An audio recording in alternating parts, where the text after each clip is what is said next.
أعوذ بالله من الشيطان الرجيم. بسم الله الرحمن الرحيم. الذين ينفقون أموالهم بالليل والنهار سرا وعلانية فلهم أجرهم عند ربهم ولا خوف عليهم ولا هم يحزنون.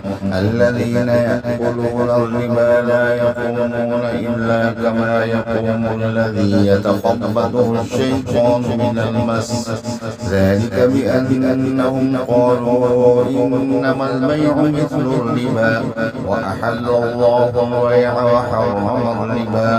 فمن جاءه موعظة من ربه فانتهى فله ما سلف وأمره إلى الله، ومن عاد فأولئك أصحاب النار هم فيها خالدون. يمحق الله الربا ويربي الصدقات والله لا يحب كل كفار أثيم.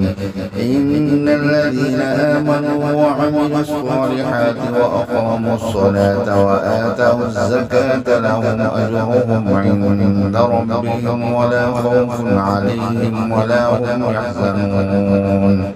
يا أيها الذين آمنوا اتقوا الله وذروا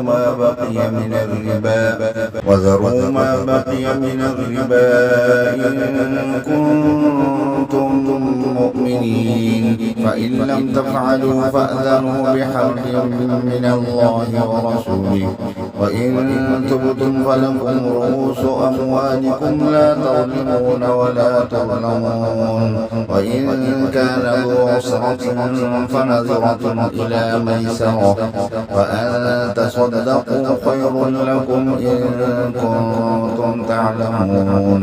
واتقوا يوما ترجعون فيه إلى الله ثم توفى كل نفس ما كسبت وهم لا يظلمون. صدق الله العظيم.